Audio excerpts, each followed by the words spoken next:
자, 앞으로 삼성전자는 HBMC로 모멘텀이 생기면서 이익 추정치가 계속 상향이 될 거다. 2차 전지는 이제 좀 반등 나올 만한 좀 구간에서 로봇주가 좀 오늘 같은 경우는 좀 시장 전체적으로 안 좋을 거란 말이에요. 그랬을 때 조금 이제 반전이 나오는지를 좀 보시면서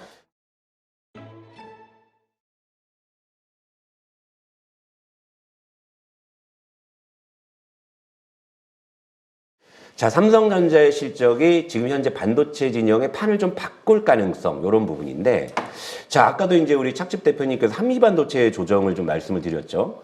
근데 지금 한미반도체가 이번 주는 지금 상당히 좀 생각보다 세지 않은 모습이었고, 어제를 보게 되면 상당히 의미 있는 음봉이 나왔습니다. 물론 뭐 TSMC에 관련한 뭐 대만 지진에 대한 여파라고 해석할 수도 있지만, 어떻게 보면 그걸 빌미로 차익 실현을 한다는 게 저는 더 합리적이라고 봐요.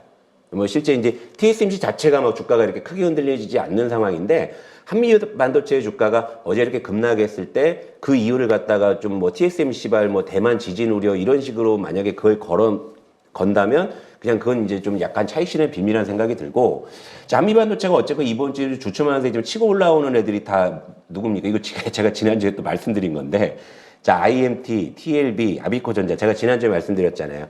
반도체 내에서 가격 메리트가 있는 뭐 전공정이나 기판이나 뭐 EUV나 이제 디램 모듈 쪽에서 가격 메리트가 있는 거. 제가 이제 반도체가 원체 요즘에 변동성이 크니까 종목 고르기도 더 어려우니까 시청자 여러분들, 아, 반도체 하나 사기는 사야 될 텐데 뭐 사야 될지 모르겠다면 저 같은 밑에서 산다라고 말씀드리는 애들이 이번 주에 다 흐름을 보여준 거예요. 그런데 이런 애들이 뜬금없이 뭐 한미반도체가 조정받으니까 이렇게 오비락처럼 올라온 것이 아니라, 제가 그때도 빌드업을 해드렸잖아요. 자, 앞으로 삼성전자는 HBMC로 모멘텀이 생기면서 이익 추정치가 계속 상향이 될 거다.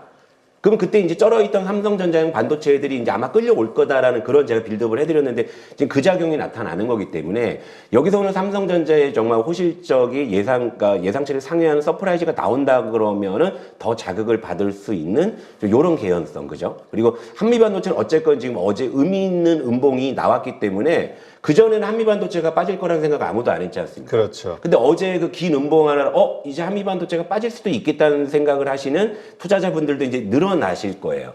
그러니까 한미반도체는 이제 좀 약간 좀 과도기적인 좀 구간에 접어들었다고 했을 때, 근데 아까 보여드렸다시피 이번 주 지금 반도체 쪽으로 지금 수급이 집중돼 있잖아요. 그럼 이 수급이 오늘 시장 빠져도 다 빠져나가거나 그러진 않을 것도 일부 돌 거란 말이에요. 그럼 그런 상황이라면 이제 이런 쪽이 아닐까. 왜냐면 삼성전자의 호실적, 그리고 그 흑광 효과 이런 식으로 보는 거죠. 그러니까 이익 추정치, 근데 이제 대신에 이런 게 있어요. 이익 추정치가 이제 그러니까 실적 발표가 나오고, 그럼 또 이제 애널들이 뭐 이익 추정치가 어떠고 이제 기사들이 쏟아질 거 아니에요. 그러면 또 세부적인 공정들이 있잖아요. 그런 쪽 있잖아요. 뭐 앞으로 뭐 디램 쪽이 좋아질 거다 하면 또 디램 장비 쪽이 될 것이고, 또 이제 그런 와중에서 뭐 앞으로는 이제 뭐 EUV 쪽에 우리가 조금 더 영향을 집중해 이쪽이 될 수 있는 거고, 약간 온도차는 있을 수 있지만, 분명한 것은 삼성전자의 어닝 서프라이즈가 나온다 그러면은 이쪽이 좀 조금 더 자극받을 수 있는 그런 개연성이 있다라는 거고요. 그리고 여기서 이제 가장 유력한 건 이쪽인 것 같아요. 기판 쪽인 것 같은데, 왜냐하면 이제 이번 주에 보면은 이제 코리아 서키트, 뭐 대덕전자, 심텍 같은 전통적인, 그러니까 이걸 갖다가 레거시라는 표현들을 많이 하는데, 그렇죠. 레거시가 이제 사전적으로 보면 이제 유산이에요. 그죠? 낡은 소프트웨어, 낡은 하드웨어, 뭐 이런 거죠. 그러니까 저는 유물이라고 생각하진 않고 유산. 그러니까 결국 이런 친구들이 있어야 결국 이제 반도체가 계속적으로 뻗어나갈 수 있다는 쪽을 저희 해석하려고 하는데, 무슨 뭐 연탄 떼는 것도 아니고요. 아무리 PCB가 뭐 과거에 비해서는 좀 이제 좀 비중이나 중요도가 떨어졌다고 하지만 이들 없으면 반도체가 안 되는데, 그죠? 근데 이런 일단 레거시 업종 중에 가장 쩔어있던 이제 기판주들이 이제 비로소 꿈틀댄다는 것도 역시 이제 삼성전자의 상승과 이익 추정치 상향이라고 볼 수 있고, 또 여기 이제 갑자기 뜬금없이 이제 요즘에 또 시장에서 핫한 게 기판은 기판인데도 유리기판 얘기가 나오고 있거든요. 그렇죠. 네, 근데 이제 저는 사실 유리기판에 대해서는 별로 드릴 말씀이 없는 게, 이게 뭐 상용화가 빨라야 2년 뒤 정도로 지금 이렇게 예상이 되고 있는 상황. 그러니까 지금 현재로서는 그 인원 한 장 안 번다는 이야기거든요. 근데 지금 전통적인 이런 PCB 쪽은 지금 일단 돈을 벌 때가 된 것 같으니까 일단 숫자가 나오는 쪽에 좀 집중하려고 하고 있고요. 그리고 자, 숫자도 안 나오는데 이제 기대감 가지고 이제 이렇게 주가가 미리 반영한 애들이 보면 요즘에 이제 좀 꿈쩍도 안 하는 것들이 있잖아요. 이를테면 뭐 액침 냉각 같은 거 한다는데 얘기하지, 뭐 이제 매출 1원 한 장 안 나오니까 요즘에 시장에서 시세 안 나오고 있는 이런 모습들이 있으니까 유리기판 쪽은 제가 그냥 굳이 뭐 말씀 안 드리려고 하고요. 일단 이런 쪽, 그러니까 쩔어있던 레거시, 그죠? 낡은, 그죠? 이런 쪽도 이제 움직이고 있다라는 거. 그러니까 오늘 삼성전자가 실적을 발표하면서 삼성전자는 그냥 발표한 다음에 그 징크스 때문에 흔들릴 수도 있겠지만 요런 쪽은 그래도 좀 선별적으로 좀 자극을 받지 않을까 뭐 요런 생각을 좀 하고 있고, 그리고 또 요게 또 의미가 있는 게 뭐냐면은요. 자, 그동안의 반도체 하드웨어의 판도는 엔비디아와 그 TSMC가 슈퍼갑인 그런 흐름이었어요. 그렇죠. 그러니까 삼성전자, SK하이닉스도 정말 전 세계에서 정말 메모리 반도체 쪽에서 우리가 원투펀치인데 이 HBM3에서의 논리는 사실상 을의 입장이었단 말이에요. 그러니까 지금 사실 HBM3나 이런 쪽이요, 그 아마 하이닉스나 삼성전자가 디램 찍어서 낸드 찍어서 파는 것보다는 이익률이 안 나올 거예요. 그럴 수밖에 없는 거. 왜? 을이니까, 그죠? 그런데 여기 이제 판이 이렇게 돌아가면 얘기가 달라지겠죠. 이제는 좀 디램 쪽이나 이제 그래요. 뭐 레거시라고 하죠. 자, 레거시 쪽에 자극을 받는다고 했을 때는 누가 갑이 될까요? 이제 삼성전자, 하이닉스가 이제 갑질할 수 있는 그런 인재 쪽으로 약간 전환될 수 있는 그런 것들. 우리 보통 전공정이라고 얘기하죠. 예, 그렇죠. 그러니까 그런 것들. 그러니까 삼성전자가 움직이면서 끌고 갈 수 있는 애들. 그런데 이런 애들이 움직이게 되면 이거 업황을 이야기하는 거거든요. 근데 반도체 업황이 지금 정말 엄청나게 좋으냐라고 했을 때는 아직은 물음표를 던질 수 있는 게, 그러니까 전통적인 디램이나 낸드 쪽이 지금 물론 이제 삼성전자도 왜 이제 내가 이제 갑질하기 시작한 거죠. 삼성전자가. 야, 보니까 이제 낸드 가격이 올라더니 팔리겠다. 그러니까 이런 이제 갑질을 삼성전자가 시작했다라는 거에 전 굉장히 의미를 부여하는 거죠. 그런 갑질 덕분에 삼성전자가 2주 동안 무려 17%가 오르는 기염을 토했는데 오늘 실적 발표 이후로 삼성전자 약간 주춤할 수 있는 가능성이 있죠. 그런데 이런 쪽은 조금 더 자극을 받을 가능성이 있을까? 이런 식으로 저는 또 빌드업을 조금 더 하는 거예요. 그러니까 물론 이제 지금 뭐 한미반도체가 어제 조정을 받아서 오늘 좀 들어가면 이런 논리보다는 바닥에서 쩔다가 이제 드디어 이제 좀 추세 잡고 올라오는 쪽에 그래도 조금 더 부담도 덜 하고, 여러분들 입장에서도, 그러니까 요즘 세상에 그 요즘 시대, 그러니까 주식 들고 밤잠 자기가 쉽지 않은 시대잖아요. 그런데 그래도 해보면은 그 밑에 있는 녀석 사놓으면은 그나마 좀 자요. 왜냐하면 변동성이 좀 적은 구간이니까. 그러니까 이런 식으로 좀 삼성전자 실적을 이제 기반으로 해서 한번 시장을 한번 반도체를 한번 쭉 봤고요. 그 다음에 또 말씀드릴 게, 이번 주는 바이오 2차전 좀 억울한 한 주이긴 합니다. 왜냐면 수급이 죄다 뭐 반도체로 이제 가버렸으니까. 그런데 둘 중에 굳이 하나 조금 더 술 한잔 사주자면 2차전지 쪽에 사주고 싶고요. 예. 2차전지가 술 먹고 싶을까 지금? 그러니까 술 땡기겠죠. 왜냐면 속상하죠 요새. 주주들이 속상하죠. 그러니까 2차전지는 이제 좀 반등 나올 만한 좀 구간에서 일단 좀 테슬라 때문에 좀 시끄러웠잖아요. 앞서서도 뭐 우리 이제 김민수 대표님이 테슬라 이야기를 잠깐 해주셨지만, 그러니까 이제 이제는 좀 테슬라 같은 경우에는 이제 전기차 자체만으로의 경쟁력은 이제는 조금 예전만큼은 아니다. 그러니까 전기차 시대의 그 개화기를 열고 여기까지 끌고 온 어떤 그런 좀 페이스메이커로서 테슬라의 어떤 영향력이나 여러 가지 정말 대단했지만, 지금은 사실 이제 좀 전기차 쪽이 어쨌건 경쟁이 계속 심화되고, 물론 이제 뭐 샤오미 전기차도 봤는데 겉은 되게 멋있는데 막 이제 그 시연 작동해서 오작동도 나고 했던 뭐 것들이 있지만, 이제 전기차가 이제 생각보다 진입 장벽이 이제 높지 않은, 그리고 전통의 어떤 이제 자동차 메이커들도 그럴싸한 전기차들을 만들어 놓으니까 뭐 테슬라도 이제 그 차를 뭐 시가에 판다고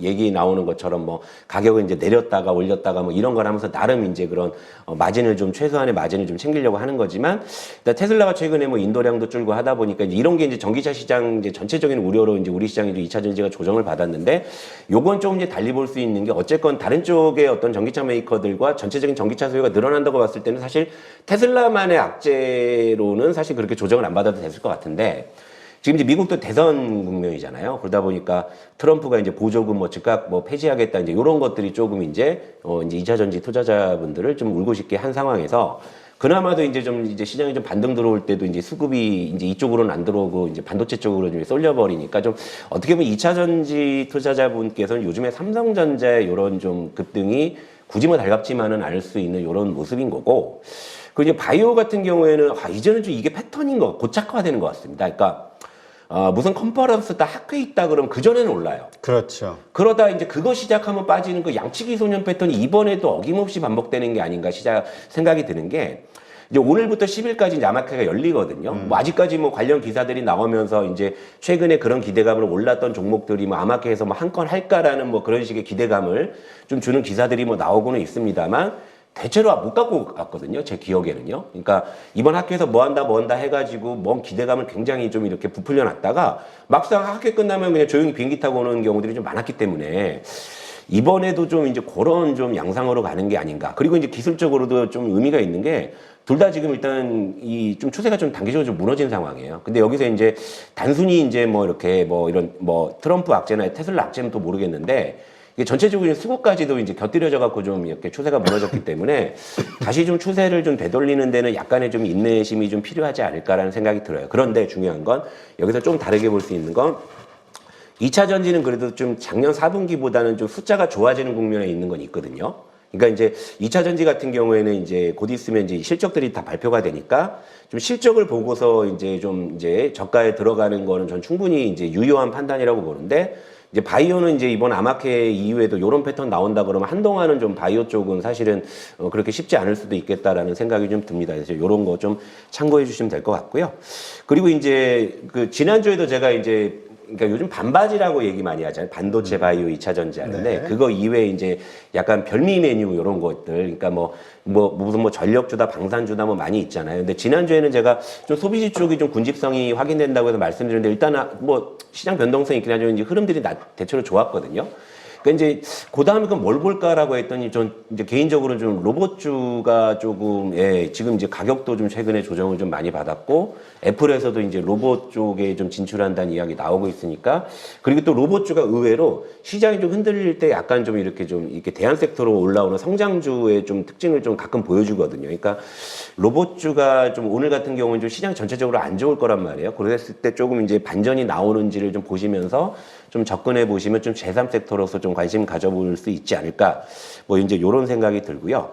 일단 전체적으로 저는 이제 그 요즘 그 시장 대응은 되게 좀 심플하게 좀 많이 보려고 하는데 일단 시청자 여러분들 요즘 좀 주식하는데 예전보다 피로도가 굉장히 크실 것 같아요. 그러니까 이번 주에도 벌써 이틀 연속으로 좀 깊은 조정이 나왔고 어제 좀 반등을 하긴 했습니다만 좀 반등폭이 우리가 좀 생각하게 이렇게 후련하지 않은 반등이었던 빠진 거에 상황에서 비하면. 그렇죠. 그런데 또 간밤에 뉴욕 증시가 급조정을 받으니까 좀 굉장히 좀 이번 주 피로도가 좀 굉장히 크실 텐데요. 제가 요거는 어디까지나 좀 제 개인적인 철학을 반영해서 여러분들께 좀 이제 도움이 되는 말씀을 드리려고 하는데 저는 이럴 때일수록 조금 여러분들이 좀 재정비를 하실 필요가 있다라고 봐요. 왜냐하면 이렇게 시장의 변동성이 클 때 물린 종목, 특히 물린 종목들이 뭐 많기 때문에 이제 계좌에 이제 종목이 되게 여러 개가 있으시겠지만 요럴 때는 조금 일단은 줄여놓으시는 게 좀 좋을 것 같고요. 그러니까 시장이 되게 심플해요. 그러니까 뭐냐면 주식 시장을 아예 떠나 있으면은 아예 뭐 상관이 없겠지만 굳이 여기서 뭘 하겠다 그러면 굉장히 압축돼 있는 상황이란 말이에요. 그러니까 그거 이외에 이제 다른 것들은 자기 차례가 언제 올지 모르기 때문에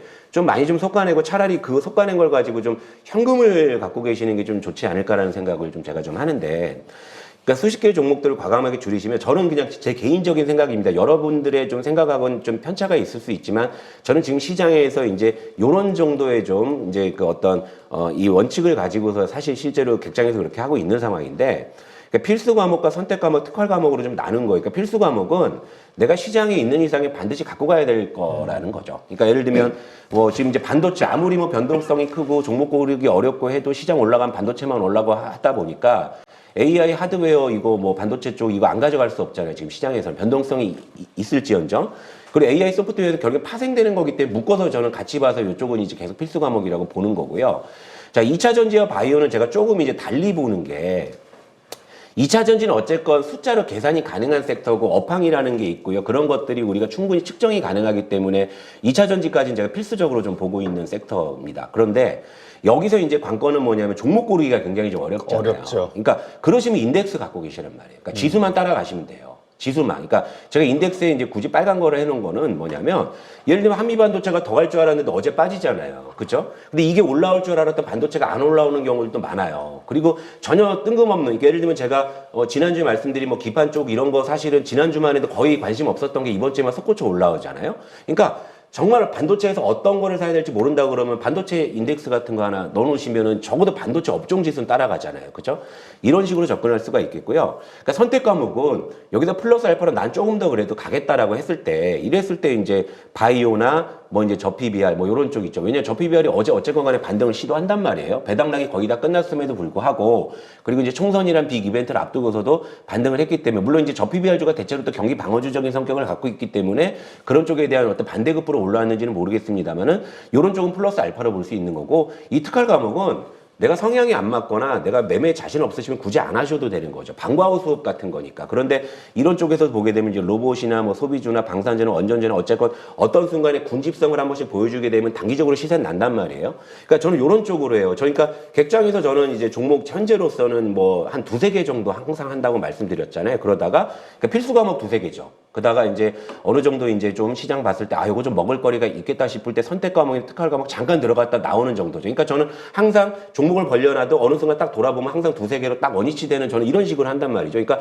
여러분들보다는 제가 그래도 좀 약간 시장 피로감 덜해요. 그래서 왜냐면 종목이 좀 적으니까. 그리고 이제 필수 과목 같은 경우에는 이를테면 이제 여러분들이 이 종목으로 수익을 내게 되면은 좀 큰 꿈 있잖아요. 그렇죠. 차를 바꿔야지. 뭐 집을 넓혀야지. 그죠? 그러려면 이제 좀 이제 비중을 좀 조금 더 이제 높게 가져가시고 대신에 밑에서 사야 되겠죠. 뭐 이런 것들. 근데 이제 선택이나 특활 과목 같은 경우에는 우리가 이제 뭐 흔히 말하는 뭐 소고기값, 뭐 치킨값 이런 거 하실 때, 그죠? 그러니까 투자와 매매도 정확하게 구분을 하셔야 되는 거고, 그리고 이제 매매나 이제 투자는 정확하게 이렇게 이제 해갖고 매매 같은 경우에는 했다 아니다 싶으면 바로 원위치를 하시면은 항상 종목은 이제 종목 투자는 관리가 이제 되는 이런 상황이에요. 그러니까 매매하러 들어갔다가 물려서 투자하고 이제 이런 거가 자꾸 반복이 되니까 여러분들 계좌에 종목이 수십 개가 있으신데 근데 이걸 또 어떻게 줄이려고 하니까 이것도 굉장히 어려우시잖아요. 그러니까 제가 이제 제 방송 중에 이제 그런 거 이제 줄이는 요령도 이제 말씀드린 적이 있지만 만약에 여러분들이 정말 어려우시겠다면 제가 파리도 시청자분께는 제가 시간을 내서 만약에 저희 여의도 객장에 뭐 차 한잔 하러 오시면 제가 다 봐드릴게요. 그거 약속드릴 수 있고 어쨌건 지금은 벌려놓는다고 해가 좋은 게 아니에요. 왜냐하면 시장이 한번 급락을 맞아버리게 되면 거의 수십 개 종목이 같이 가라앉았다가 반등할 때는 일부만 반등하잖아요. 그러다 보면 나중에는 그 종목 간의 그 괴리도가 굉장히 커지게 되고 나중에는 굉장히 좀 골치가 아프게 되고 그리고 굉장히 좀 매력적인 종목이 있음에도 불구하고 이걸 사고 싶어도 다른 종목에 물려 있다 보니까 가용할 수 있는 현금이 없으니까 그쪽에서 또 이제 기회를 못 보시고 그 종목이 올라갈 때 아이고 이제 이런 탄식 이걸 여러분들께서 반복하시는 일이 이 시장에서 이제 일상 다반사니까 항상 여러분들이 현금을 어느 정도 갖고 계셔야 되려면은 종목 숫자를 관리해 놓으셔야 된다. 이런 거죠. 그러니까 시장 굉장히 어렵거든요. 근데 어렵지만 심플해요. 반도체 할래 말래만 생각하면 사실 되는 시장인데 이마저도 어려우시다고 하면은 인덱스를 잡으시면 되는 거고 근데 그걸 하려다 보니까 다른 쪽에 너무 종목이 많이 물려 있으시다 그러면 정리 좀 하시고 그러니까 이런 식으로 하셔가지고 좀 재정비를 하시면은 저는 충분히 여러분들께서도 뭐 좋은 기회 얼마든지 있다. 저는 이렇게 말씀드리도록 하겠습니다. 네, 알겠습니다. 하여튼 이것은 사실 우리가 여러 번 말씀을 드렸습니다만은 종목이 개인 투자자들이 종목을 좀 너무 많이 가지고 있는 거 이거는 좀 피해야 되지 않냐, 좀 줄여야 되지 않냐. 이거는 어떤 이런 위험한 상황에서가 아니라 평소부터 그래야 되는 게 아닌가 그런 습관을. 그 습관이 들어야 되는데 사실 우리 이제 이 방송의 풍토가 사실은 항상 뭐 사라는 위주의 방송이다 보니까 그러니까 시청자 여러분들도 아 너무 많이 사는 거 아니야 하면서도 막상 방송에서 어떤 종목 딱 소개가 나오면 굉장히 괜찮아 보이잖아요. 그럼 또 하나 둘 사게 되다 보면 나도 모르게 막 종목이 막 엄청나게 늘어나 있는 상황이니까 여러분들 다 모바일로 하시니까 이게 한 페이지에 거의 안 나오는 거의 그런 상황이시잖아요. 그러니까 사실은 저는 여러분들이 주식시장에서 고민하시는 여러 가지 뭐 많은 이유들이 있겠지만 적어도 여러분들이 정말 수익 내기 어려우신 게 종목 문제는 전 아니라고 생각합니다. 뭐 정말 여러분들 기억에도 어떻게 보면 내 인생을 바꿀 수 있는 그런 정말 종목들이 아마 여러 개 있으셨을 거예요. 근데 어떠한 이유로 그걸 길게 못 끌고 갔던 거였겠죠. 그러니까 제가 볼 때는 종목이 뭐냐도 중요하지만 그 전에 내가 그런 걸 잘 소화할 수 있는 준비가 돼 있느냐가 전 더 중요하다고 보는 거기 때문에 저는 이제 가끔 이런 거, 그러니까 저밖에 안 드리는 말씀 같긴 한데 이런 말씀도 좀 새겨 듣고서 좀 여러분들께 참고해 주셨으면 감사하겠습니다. 네, 네, 알겠습니다.